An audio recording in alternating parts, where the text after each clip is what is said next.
من الآمنين مع الذين لا خوف عليهم ولا هم يحزنون برحمتك يا أرحم الراحمين. السلام عليكم ورحمة الله وبركاته.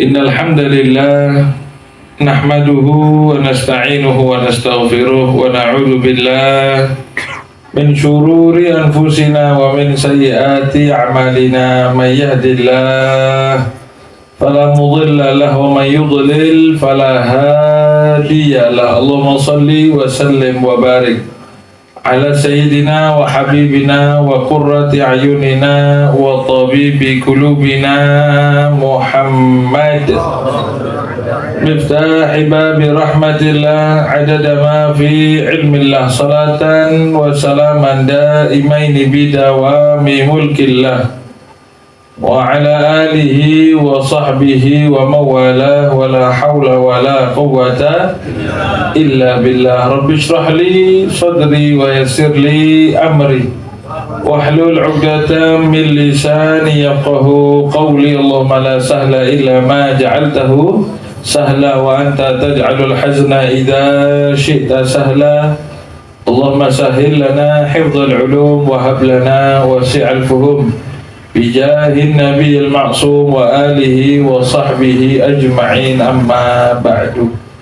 Para hadirin wal hadirat, para jamaah muslimin muslimat, para pecinta majelis-majelis kebaikan yang dirahmati Allah Subhanahu wa taala, syukur alhamdulillah pada malam hari ini kita bisa kembali ditakdir hadir oleh Allah Subhanahu wa taala. Alhamdulillah untuk bisa kembali menuntun langkah kita menuju tempat-tempat yang diridhai oleh Allah, menjauh daripada tempat-tempat yang dimurkai oleh Allah Subhanahu wa taala. Kita harap mudah-mudahan hidayah yang diberikan kepada kita pada malam hari ini bisa terus kita rasakan sampai akhir hayat kita, bisa istiqomah, bisa terus semangat di dalam kebaikan, bisa semangat untuk hadir pengajian-pengajian sampai akhir hembusan nafas kita. Insya Allah kita selalu dalam keadaan istiqomah. Amin amin ya rabbal alamin. Salawat dan salam kita haturkan kepada junjungan kita Nabi Agung, Nabi besar Muhammad Sallallahu Alaihi Wasallam, yang kita berharap mudah-mudahan mendapatkan syafaat dan kebersamaan bersama baginda Rasul Sallallahu Alaihi Wasallam. Amin amin ya rabbal alamin. Melanjutkan hadirin rahimakumullah, apa yang kita bahas dari syama'il atau kehidupan perangai baginda Rasul Sallallahu Alaihi Wasallam, yang mana kita kemarin membahas tentang bagaimana mulianya komunikasi dan cara Rasulullah Sallallahu Alaihi Wasallam di dalam menghadapi orang. Ini hal sepele, sepele yang diutarakan. Tapi semakin berkembangnya zaman, semakin hilang akhlak-akhlak seperti ini. Dan ketika ada yang melaksanakan, itu bukan hanya tuntutan ataupun naluri sebagai orang timur, tidak. Ya memang wong Indonesia mula ketiku, mula wong Jawa mula ketiku, enggak. Itu sunnah Nabi Muhammad Sallallahu Alaihi Wasallam. Kenapa? Di antaranya kemarin kita sebagian sempat kita bahas pada pertemuan-pertemuan sebelumnya. Kanjeng Nabi itu idza sallama alaihi, idza aqbala alaihi qadimun, ketika ada orang yang datang ke Kanjeng Nabi, masuk ke rumah Kanjeng Nabi ataupun masuk ke tempat duduknya Kanjeng Nabi, gitu. Ketika ada orang datang seperti ini, panjenengan tiba-tiba ada yang datang, rohaba bihi, maka Kanjeng Nabi itu akan mentarhib. Apa tarhib itu? Marhaban. Marhaban itu apa? Selamat datang. Ya. Jadi ketika ada orang datang, sunnahnya Kanjeng Nabi itu nyambut. Ojo meneng bae.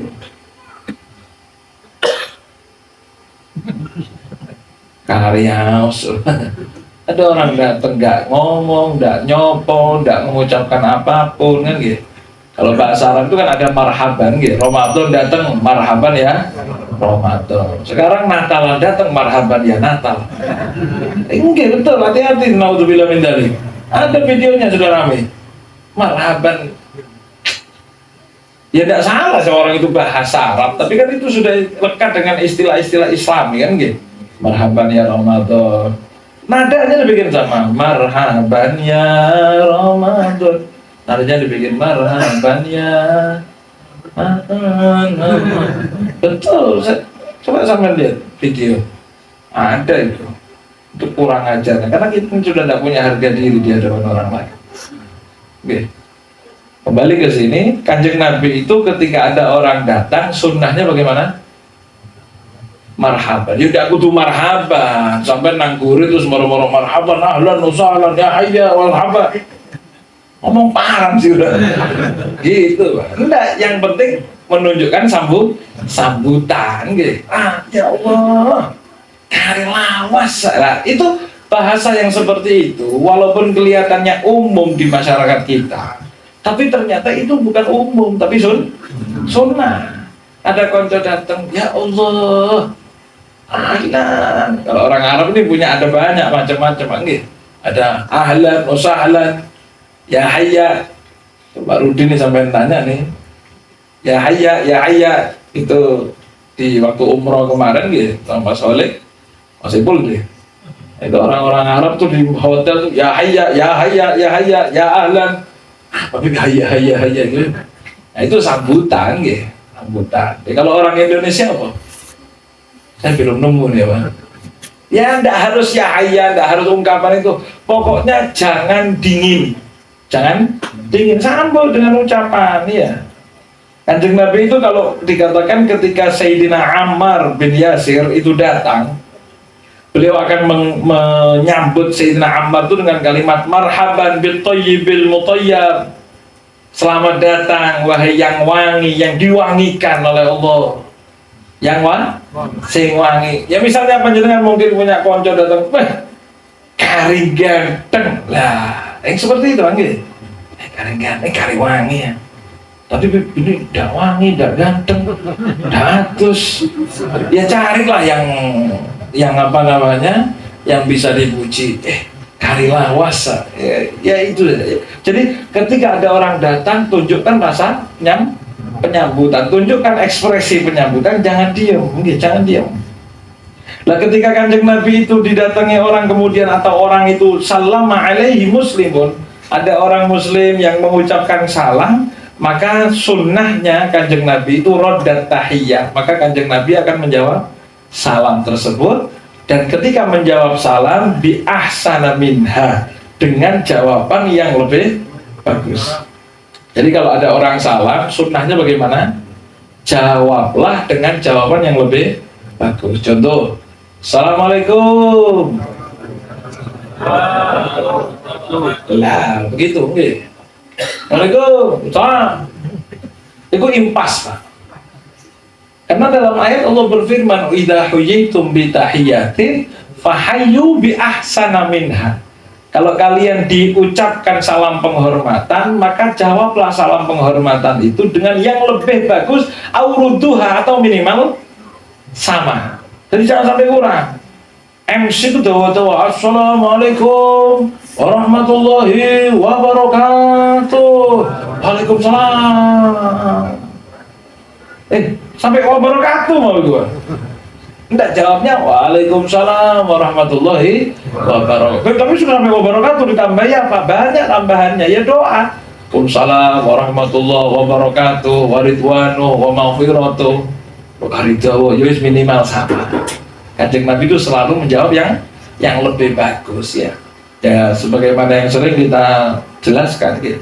Ketika kita agak jauh, tidak usah ceri-ceri. Enggak, ya pakai akhlak kita tetap. Makanya kalau zaman sekarang kan ketika kita ini papasan agak jauh, jebrangan gitu, papasan. Assalamualaikumnya enggak jerit-jerit, tapi diwakili sama bel, tin, kan gitu nggih. Lah itu jangan tinnya ini tidak ada pahalanya. Ketika tin Biar sana dengar, mulut kita ngomong assalamualaikum diwakili tin, sana jawabnya tin tin, itu minimal. Berarti maksudnya waalaikumsalam warahmatullah. Tin tin tin, tin tin tin. Berarti assalamualaikum warahmatullah wabarakatuh. Sana harusnya sengaja tin tin tin tin tin tin tin. Apa gue? Allah. Nah, minimal jawabannya yang sama. Jadi ketika waalaikumsalam warahmatullahi wabarakatuh, jangan sampai jangan sampai tidak. Dan kanjeng Nabi ini idza qadima alaihi qadimun, kanjeng Nabi kalau sudah datang orang yang datang kepada beliau, beliau itu akan menyambut dengan ajmalat tarhib, dengan ekspresi yang indah. Apalagi kalau yang datang Siti Fatimah, putri beliau. Coba Pak, kalau kita baca ceritanya kanjeng Nabi dengan putri beliau yang luar biasa, Siti Fatimah, ya.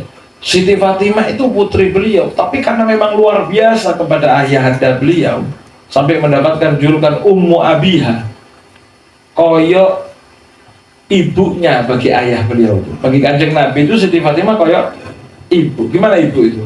Ya seperti itu Siti Fatimah kepada kanjeng Nabi. Kalau kanjeng Nabi itu kedatangan Siti Fatimah, kanjeng Nabi itu selalu berdiri. Anaknya ya yang datang. Kalau kita kan anak kudu kudu ngalah. Ini salaman.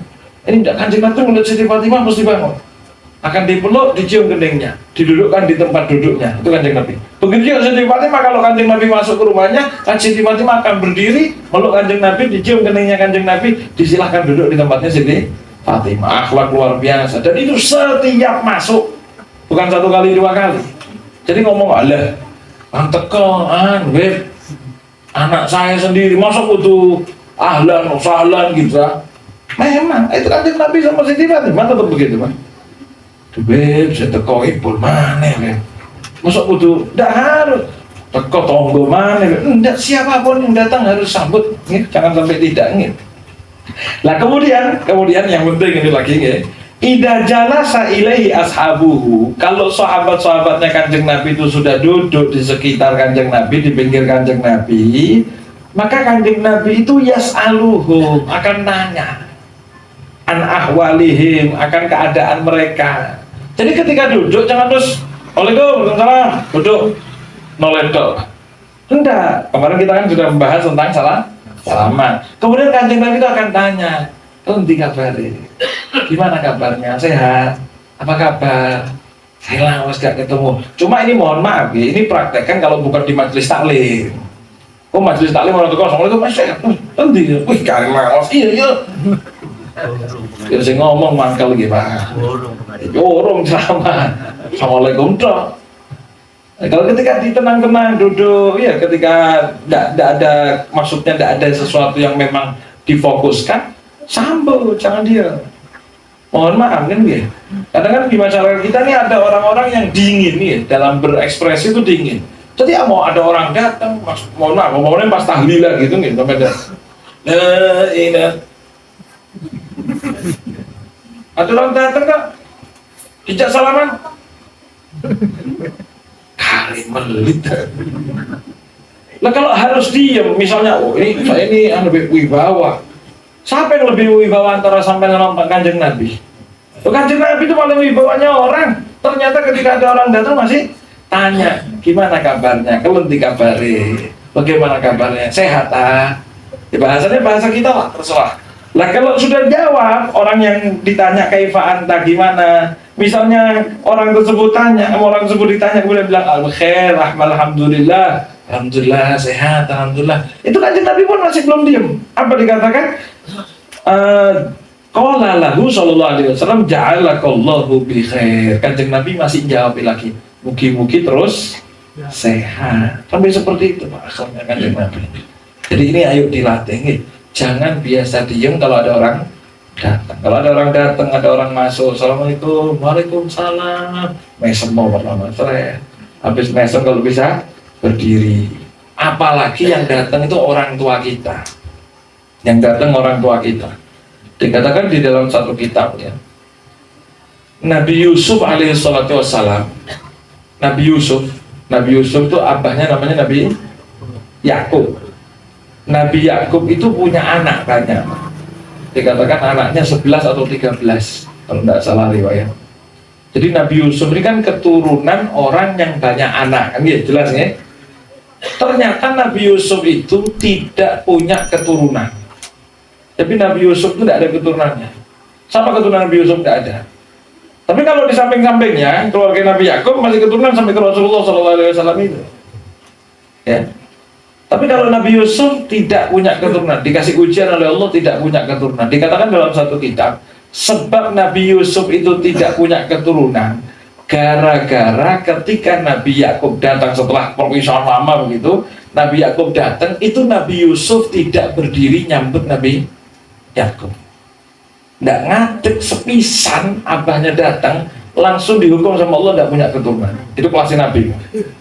Kelasnya Nabi tidak ngadeg sekali bapak itu kok mandek tidak punya keturunan. Andai kata diperlakukan kepada kita, gak gue anak kabeh, ya kan? Karena semakin tinggi pangkat, semakin tinggi konsekuensinya. Tidak gampang. Orang melakukan kesalahan antara orang yang sudah top sama yang masih di bawah, tidak sama.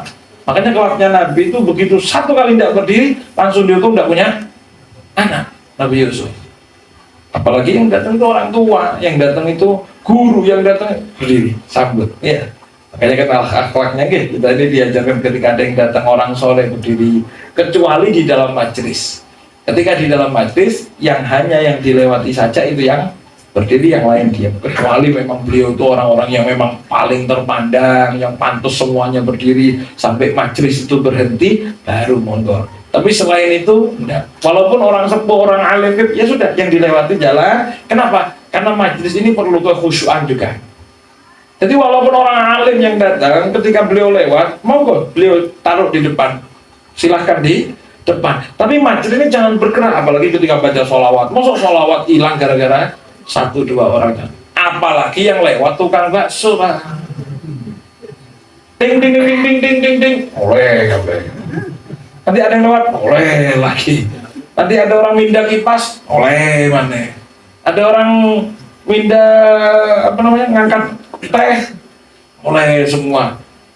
Ya, maksud sih saya sama yang ngambil teh dengan ya tidak, bukan masalah ganteng. Ini masalah majlis, masalah hikmatnya majlis. Jadi gitu, Kanjeng Nabi SAW nyambut orang. Dan Kanjeng Nabi mengajarkan hal tersebut kepada para sahabat ya. Dan apabila idza khala alaihi karimu qaumin, apabila yang masuk itu adalah orang terpandang di kaum, di masyarakat memang terpandang. Memang harus memposisikan orang itu sesuai posisinya. Jadi jangan dia bilang, yo salah itu kau guri. Memang seyogianya, sepantasnya ketika panjenengan itu adalah orang terpandang, kalau mau datang harusnya ya paling pertama. Tapi andai kata datang terakhir, tapi beliau itu terpandang yang sekiranya tidak pantas untuk didudukkan di belakang, maka Kanjeng Nabi itu akromahu, Kanjeng Nabi akan memuliakan orang tersebut, wabasatolahu ridaahu, Kanjeng Nabi bahkan akan gelar apa nih? Surban itu untuk tempat duduknya orang yang dianggap sepuh, dituakan, dimuliakan, ya, terpandang. Pernah satu waktu hadirin rahimakumullah nih.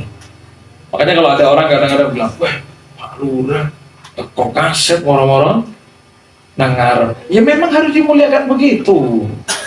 Wah begitu cari muka di depannya Pak Lurah, cari muka mentang-mentang ono bupati kongkon mengarah. Terus bupati disamakan sama orang biasa. Ya memang harus dihormati dengan sesuai porsinya. Tapi kalau bupati moro-moro kongkon mimpin tahlil, monggo Pak Yai doa maulid, bupati ini duduk kiai bukan, ya jangan posisi kan. Cuma untuk masalah duduk Kanjeng Nabi itu mengajarkan begitu nih. Satu waktu dikatakan Rasulullah SAW ketika duduk sama para sahabat, ya, Kanjeng Nabi itu kedatangan satu orang yang bernama Jarir Al-Bajali, salah seorang tokoh terpandang di masyarakat zaman itu ya. Ketika Jarir Al-Bajali itu datang, hadirin rahimakumullah, ternyata majelisnya Kanjeng Nabi yang duduk itu ghasan bi ahli, sudah penuh sesat, full sudah majelis. Majelis itu sudah penuh min ashabi, dari sahabat-sahabatnya yang lain. Falam yajid makanan, maka Jarir Al-Bajali itu walaupun orang terpandang nggak nemu tempat, mau maju sudah tidak ada tempat sama sekali. Fako ada alal bab, maka beliau berdiri di depan itu, ngadeg akhirnya Pak Al-Bajali. Lah itu Nabi Muhammad tidak diam ternyata. Fanaza sallallahu alaihi wasallam ridaahu. Jadi sorban yang dipakai sama Kanjeng Nabi itu langsung dicopot oleh beliau. Kemudian Kanjeng Nabi bilang, Jarir suruh pakai itu alasnya duduk. Jarir Al-Bajali suruh pakai duduk. Ketika sampai ke tangannya Sayyidina Jarir, Sayyidina Jarirnya sendiri ya bukan orang yang ngawur, Pak. Ini surban Kanjeng Nabi dipegang oleh Sayyidina Jarir, fa'alqahu ala wajhi, maka Sayyidina Jarir meletakkan surban itu di wajah, diciumi surbannya Kanjeng Nabi. Iya. Walaupun harusnya kan disuruh pakai alas duduk, tapi kata Sayyidina Jarir, mosok surban Kanjeng Nabi saya injek, saya pakai duduk, saya pakai alas, diciumi sama Sayyidina Jarir Al-Bajali, yuqabbiluhu wa yabki, bahkan nangis. Alhamdulillah bisa langsung bersentuhan dengan surbannya Kanjeng Nabi. Jadi gini, yang ngasih orang hebat, yang nerima pun orang hebat. Ada kadang-kadang yang ngasih hebat, sing nerima budu-budu, Pak. Ada enggak? Ada kadang kiai, Pak, baru dikasih air minum. Ya, apalagi yang sudah sepuh-sepuh. Terus karena beliau itu kadang sungkan sama yang samping, hormat sama yang samping. Maka, oke, maturun aja, blek sampai entek. Itu yang ngasih hebat, yang nerima budu-buduan itu. Jadi harus saling timbal balik. Tapi andai kata enggak pun beliau juga insya Allah tidak ada masalah. Tapi Kanjeng Nabi itu sampai perhatian, Jarir duduk di luar. Karena memang tidak bisa dipisahkan lagi. Ini yang di depan mungkin sudah orang-orang yang memang tokoh yang pantas di depan, tidak ada yang bisa digeser lagi, dikasih surbannya. Akhirnya setelah selesai dikembalikan lagi Kanjeng Nabi. Monggo kasihkan Kanjeng Nabi. Diterima oleh Kanjeng Nabi. Beliau ngomong, ya Rasulullah, ma kuntu li ajlis ala taufik. Tidak mungkin bisa saya Kanjeng Nabi duduk di atas surban panjenengan ya Rasulullah. Mudah-mudahan Allah memuliakan engkau sebagaimana engkau masih perhatian untuk memuliakan saya Rasulullah. Itu Kanjeng Nabi ketika ngelihat Sayyidina Jarir tidak mau duduk di surbannya, itu Kanjeng Nabi masih noleh kanan gitu, nyari celah gitu ya kepada tempat orang yang duduk. Kemudian Kanjeng Nabi ngomong ke sahabat, idza atakum karimu qaumin fa'akrimu. Kalau ada kalian itu kedatangan orang yang terpandang, orang sepuh, orang yang pantas untuk dituakan, dimuliakan, fa'akrimu, maka kata Kanjeng Nabi, muliakan, jangan dibiarkan begitu saja. Yo salah, yo akrimu, kata Kanjeng Nabi ya. Dan Kanjeng Nabi itu lebih mendahulukan orang yang tua sambil mengatakan kuburun ya. Yang sepuh duluan, yang sepuh. Khususnya hadirin rahimakumullah ya, khususnya mohon maaf di dalam masalah duduk. Ini yang sering diajarkan oleh guru-guru kita. Jangan biasa masuk ke dalam tempat, kepingin barokah, sampai akhirnya orang tua nggak dapat tempat duduk. Kita ini dulu kalau di Hadramut, kalau sudah ditarik, itu Habib Salim paling ngamuk kalau lihat santri di acara besar ada di depan. Jadi kalau melihat santri tambah di depan, itu bukan tambah kira, wah santri teladan, bukan, tambah ngamuk. Jadi takut kita santri rubat, santrinya Habib Salim Syatri, kalau sudah acara-acara di Masjid Pak Alawi, Masjid Segaf, Masjid Musdor, itu tidak ada yang berani di depan. Walaupun teko duluan, belum masjid masih sepi sudah datang anak-anak itu, karena paling dekat tempat kita itu. Tapi tidak ada yang berani. Kenapa? Karena ketika datang masuk kelihatan di depan, bukan tanpa dipuji, dipenderi gitu. Kenapa? Nah, kalau kamu masuk, berapa orang tua yang akhirnya harus duduk di belakang.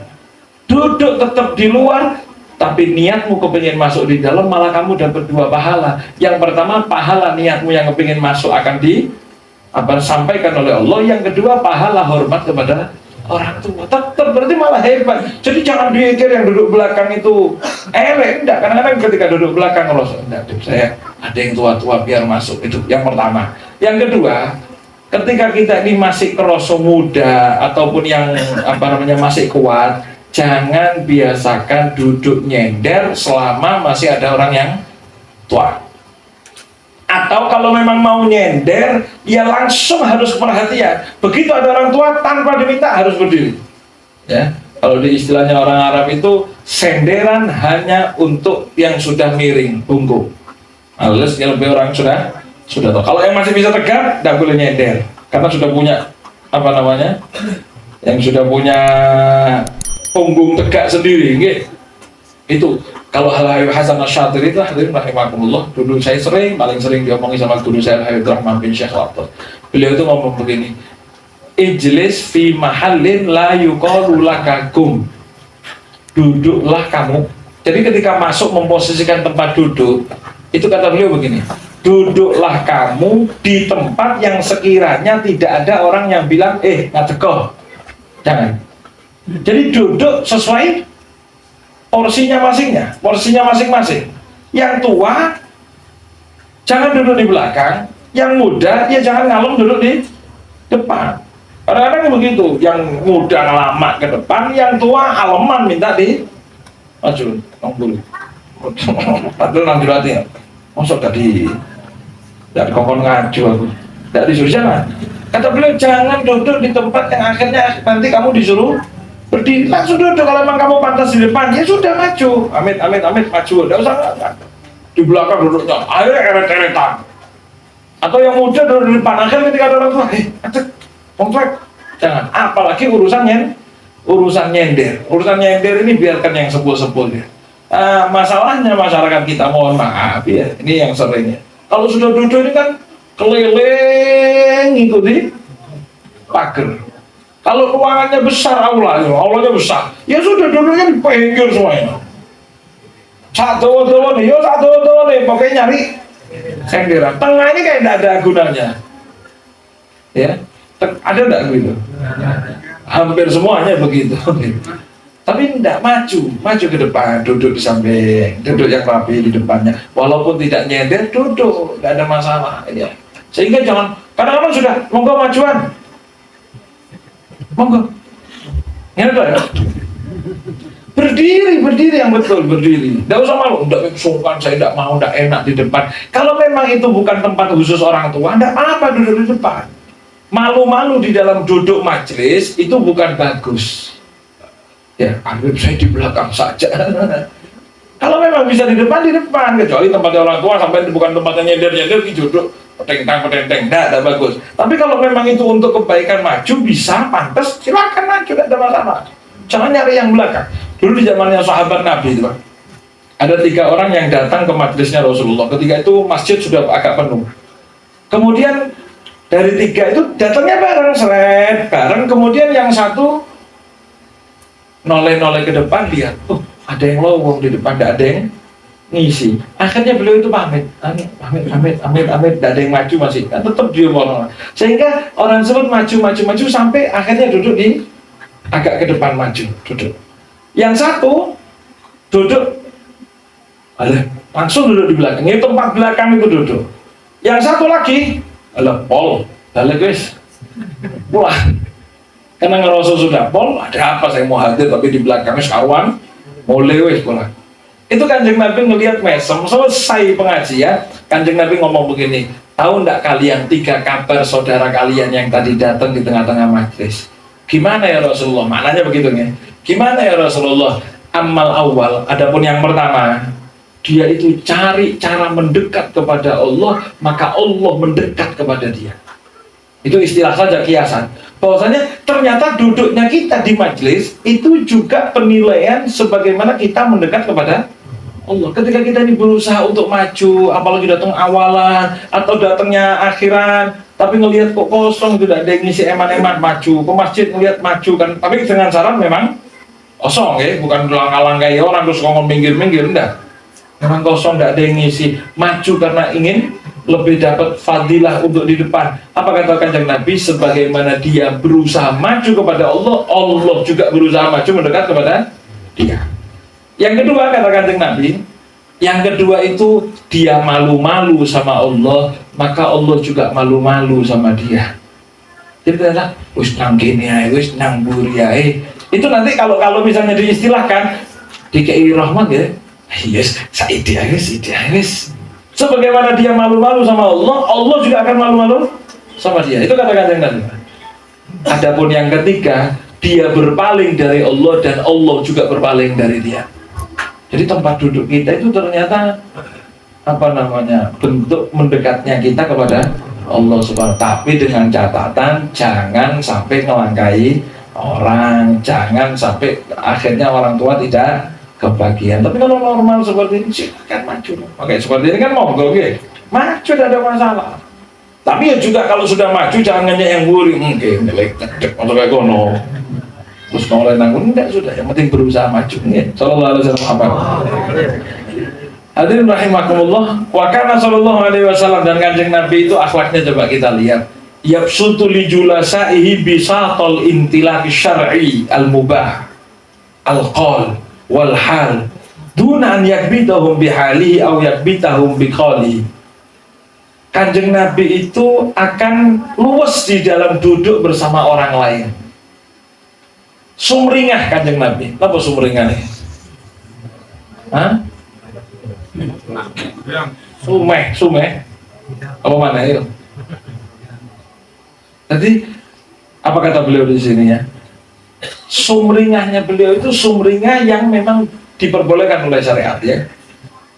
Sumringah baik dengan ucapannya enak ataupun dengan ekspresinya juga enak.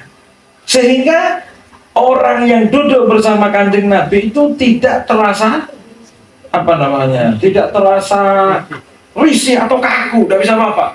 Ada kadang orang duduk kan, sampai kalau lihat duduknya Pak, pejabat-pejabat kan kita ini mau duduk kari kembang, mau belok no kaki kan akhirnya kan ya, atau mau ngomong itu aduh menangis karwanis, ngambil teh, minum teh, ada enggak? Kan gitu. Kalau saya panjangan rosor-rosor nih, model-model saya panjangan rasanya alhamdulillah enak rasanya ya, walaupun tidak usah sampai terlalu begitu ya. Tapi kanjeng Nabi ini ternyata dengan segala hebatnya, gantengnya, hebatnya, luar biasanya, ternyata kanjeng Nabi itu nyantai di hadapan para sahabat. Jadi jangan mikir kalau kanjeng Nabi itu mau kayak Deni. Enggak, kanjeng Nabi itu enak Pak hidupnya, baik tindak tanduknya ataupun ucapannya ya guyon, ya cangkruan, ya begini dan begini ya. Bahkan dikatakan faidah tahaddatsu bi amrin, bahkan kanjeng Nabi itu kalau para sahabat itu ngobrol tentang satu masalah, tentang satu urusan, syarokahum, maka kanjeng Nabi ikut gabung dengan omongan tersebut. Jadi bukan berarti kanjeng Nabi itu ngomong mesti urusan ibadah toh. Nanti kalau ada orang bahas Indonesia pira-pira apa nih? Berapa? 4-0. Saya lihat Indonesia 4-0. Ustaz ojo ngomong Indonesia no Habib. Enggak Pak, sama saja. Kanjeng Nabi itu dikatakan ketika orang lain ikut ngobrol, maka kanjeng Nabi ikut di dalam pembahasan mereka selama malam yakun isman, selama pembahasannya bukan pembahasan dosa. Ayo ikut. Nggak boleh itu, jangan ikut. Tapi kalau selama pembahasan itu normal, pembahasan itu baik, pembahasan itu tidak ada masalah, ikut. Jadi jangan mentang-mentang sampai itu orang yang terpandang terus tidak mau ikut. Dan ini kalau boleh curhat sedikit Pak, saya ini jadi kadang-kadang jadi ustadz, jadi habib ini capek. Rasanya kepingin cangkruan, duduk-duduk ngopi yang lucu, yang ngobrol yang lucu, ngobrol apa, tanggung apa. Begitu saya datang, pembahasan langsung, Ustaz ada yang mau tanya ini. Ya Allah, wis pengajian urusan fikih, cangkruan pembahasannya. Tidak usah cangkruan kalau gitu. Jadi biasa saja, tidak ada masalah. Jadi jangan kita ini ketika, apalagi mohon maaf ya, sekarang panjenengan, saya sudah jadi ahli jamaah pengajian, ikut ngaji sana ngalor ngidul pengajian. Terus begitu ketemu uang isinya pengajian. Jadi nasihat, amalan lagi putus sampai, aduh, bahas Indonesia yang bisa, bahas nanti formula lomba itu mah. Mandalika, rame-rame Mandalika, begitu bahas Mandalika, teko jam pengajian.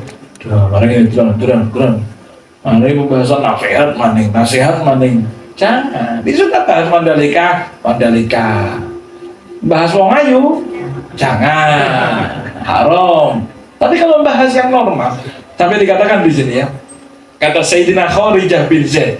Sayyidina Kharijah bin Zaid itu beliau mengatakan, kunna idza dzakarna dunya, kami ini para sahabat kalau lagi bahas urusan dunia ini apa? Apa saja? Bahas, misalnya bahas mobil, bahas kalau sekarang gitu ya, bahas mobil, bahas bangunan atau bahas makanan. Itu kan dunia semuanya itu gitu. Bahas mobil, weh, tuanya saya gini, apa? Walaupun tidak sama-sama tidak bisa beli nih, Pak. Cerita kadang-kadang kan asik cerita-cerita mobil yang mewah. Itu Kanjeng Nabi apa kata Sayyidina Jariyah? Dzakaroha ma'ana. Maka Kanjeng Nabi akan ikut di pembahasan kami. Jadi Kanjeng Nabi pun ngomong-ngomong no dunya. Begitu ngomong no alpat, ojo tulul amal. Ayo, kita ini bagaimana sekiranya yang kita pikirkan jangan alpat tapi wiritan. Duh, ceramah mana? Akhirnya keluar begitu. Kata Sayyidina Kharijah bin Zaid, Kanjeng Nabi ketika kami bahas dunia, Kanjeng Nabi ikut bahas makanan. Soto sing enak nanti. Di mana soto yang enak? Mana sih? Sepakat saya belum pernah tapi. Lu sampai senang soto juga? Ya iya, maksud sampai pikir saya makan kitab. Ya begitu kan, guyonan, bahas soto. Kanjeng Nabi bahas makanan, bahas, cuma bukan soto, pada ada soto dulu zaman itu. Cuma Kanjeng Nabi bahas, jadi jangan dipikir Kanjeng Nabi itu isinya ceramah, nasihat. Ada orang-orang yang mohon maaf, zaman sekarang itu ketika ngaji, sudah tidak bisa ngomong apa-apa, betul. Tapi urusannya pokoknya sama pengajian toh, sama urusan agama toh, tidak bisa bahas yang lainnya. Tidak, Kanjeng Nabi tidak kaku seperti itu. Wa idza dzakarnal akhirah, kalau kami lagi bahas akhirat, apalagi kami ikut, Kanjeng Nabi ikut bersama kami. Wa idza dzakarna ta'ama, kalau kami bahas makanan, dzakarahu ma'ana, Kanjeng Nabi akan ikut bahas makanan. Kalau Kanjeng Nabi bahas, kalau para sahabat tuh bahas masakan, ya bagi, wah enak gitu anda bakar-bakaran kan? Apa kalau istilah kita ini ngeliwat atau apa begitu? Hah? Gendok. Ya itulah. Apa gendok ini? Ya itu. Ngeliwatnya. Gendok apa? Ngeliwat masak-masakan ya. Masak-masakan. Atau kalau bahasa wong Pasuruan itu apa namanya? Apa? Mayoran apa? Ya itulah apa ya. Itu bukan apa namanya, Kanjeng Nabi ikut. Ya, bahkan Kanjeng Nabi itu ikut andil di dalam kerjaan mereka. Ada para sahabat itu dulu ketika kumpul-kumpul begitu, ada sahabat yang bilang, "Wes, saya yang bagian motong kambing." Ya sudah, saya yang bagian kuliti. Ada salah seorang sahabat yang lain yang nyaut, "Saya bagian mencel-mencel." Ya sudah, saya yang menyiapkan bumbunya. Itu Kanjeng Nabi bilang, "Saya bagian cari kayu bakar." Kanjeng Nabi yang nyaut orang-orang, "Saya bagian cari kayu bakar." Kata sahabat, "Ya Rasulullah, jangan Kanjeng Nabi, Kanjeng duduk saja." Kata Rasulullah, "Cetalah, kalau sampai semuanya kepengen dapat pahala, masa saya tidak dibagi pahala?" Ketawa semuanya. Ya sudah, biarkan, saya juga kepengen dapat jatah. Nggih. Jadi besok kalau pas ke bulan gitu mau makan makanan, sampai kasih jatah saya, Pak. Nggih. Ya ini sampai kayak jatah. Nah, ya kita kalau sebagai akhlaknya kita sebagai murid ya enggak usah. Tapi beliau tuh mau ikut. Jadi kiai tapi kok melok pembul-pembulan nih. Dari ini kiai, dari ini aktif pengajian, tapi kok melok kok melok bakar-bakaran. Tidak apa Kanjeng Nabi ikut. Ya. Bahkan hadirin rahimakumullah, kata Sayyidina Jabir bin Samurah, beliau mengatakan, kanu yatahaddatsuna fi amril jahiliyah. Para sahabat itu membahas kerjaan mereka ketika jahiliyah. Jahiliyah ini kan aneh-aneh. Jahiliyah ini kan mohon maaf, budu-buduan kerjaannya. Nanti kerjaan mereka sudah dikasih harta, kasih kekayaan, wayai tawaf, bayangkan kelentang. Orang jahiliyah nih, Pak, kalau sudah tawaf, tidak pakai baju. Lah itu jahiliyah, jadi bahas ketawa-ketawa. Kata Sayyidina Jabir bin Samurah, apa kata beliau? Fayat hakuna wa yabtasimu sallallahu alaihi wasallam. Ketika para sahabat tuh ngakak-ngakak ketawaan, Kanjeng Nabi yabtasim, Kanjeng Nabi ikut. Cuma bedanya Kanjeng Nabi gak ngakak. Ngakak. Kanjeng Nabi tidak ikut ngakak, tapi Kanjeng Nabi karena apa? Kalau dalam riwayat hadis, Kanjeng Nabi itu paling mentoknya Kanjeng Nabi itu dengan senyum. Kalau sudah mentok, ketawa betul, Kanjeng Nabi itu tertawa sampai senyum sampai kelihatan gigi serinya, gigi apa namanya ini, gigi seri ya, gigi taring. Sampai kira gigi taring itu paling mentoknya. Jadi Kanjeng Nabi jangan sampai begitu, wah kak, sakampung itu, nang pos kamling, dah. Tapi guyonan tetap. Bahkan yang dibahas apa tadi kata Sayyidina Jabir bin Samurah? Bahkan yang dibahas kebodohan urusan jahiliyah. Ya mungkin kalau sekarang kita ngomong di sini beb saya di pondok beb, cerita-cerita lucunya dibahas, terus ikut ketawa, tidak ada masalah. Kanjeng Nabi begitu. Bahkan Kanjeng Nabi itu Shallallahu Alaihi Wasallam ya, beliau itu dikatakan tidak suka ngelihat agama ini ya, kalau dalam riwayat hadis Imamul Baihaqi ya, dari Sayyidina Muttalib bin Abdullah, anna Rasulullah sallallahu alaihi wasallam beliau bersabda, ilhaw wal abu, guyon-guyono, bercandalah kalian, guyona. Tidak apa-apa, jangan sampai beliau kalau sudah jadi kiai atau jadi jamaah pengajian itu tidak boleh futsalan gitu, tidak boleh apa namanya melok layangan.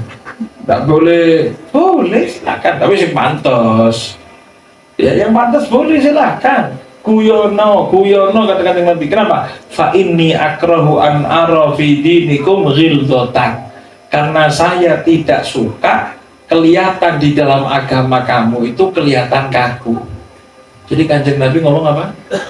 Guyono, karena saya tidak kepengen agama ini kelihatan kaku. Begitu jadi pengajian rasanya ku futsal tidak boleh, ngomong no bal-balan haram, ngomong nih syirik, bid'ah, kafir, sesat.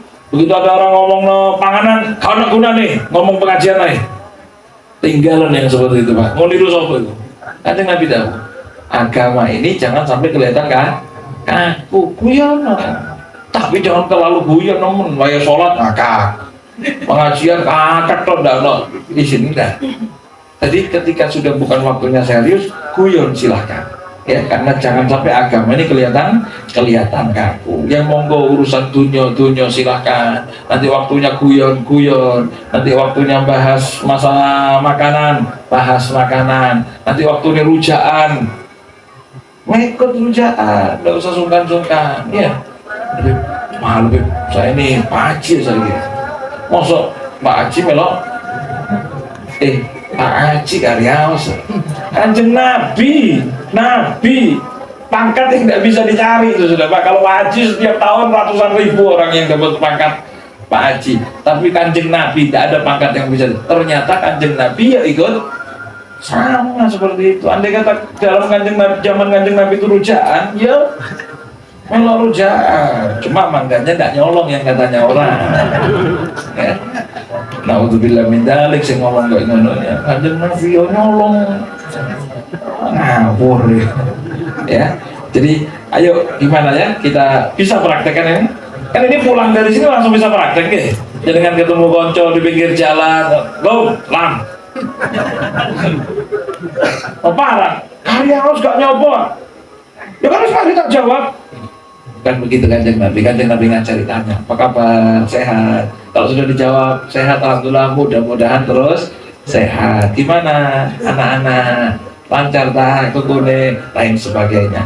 Itu namanya keluasan, dan jangan dipikir bahwasanya itu hanya bahasa Nah, itu bukan bahasa basi Pak, tapi itu sunnahnya Nabi Muhammad Sallallahu Alaihi Wasallam. Mudah-mudahan bisa kita praktekkan ya.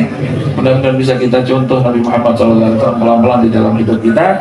Jangan pikir sunnah itu adalah hanya sholat tahajud, sodako yang mahal. Enggak, sunnah itu dimulai dari hal-hal yang sepele, yang kita anggap sepele selama ini, padahal itu tuntunan hidupnya Nabi Muhammad Sallallahu Alaihi Wasallam. Allahumma hdina bi hudak wa ja'alna mimman yusari fi ridwan wa la tuwallina waliyan siwak wa la taj'alna mimman khalafa amraka wa asaq wa hasbunallahu wa ni'mal wakil wa la hawla wa la quwwata illa billahil aliyyil azim. Sallallahu alaihi wasallam Muhammadin wa ala alihi wa sahbihi wasallam walhamdulillahi rabbil alamin bi barakatil Fatihah.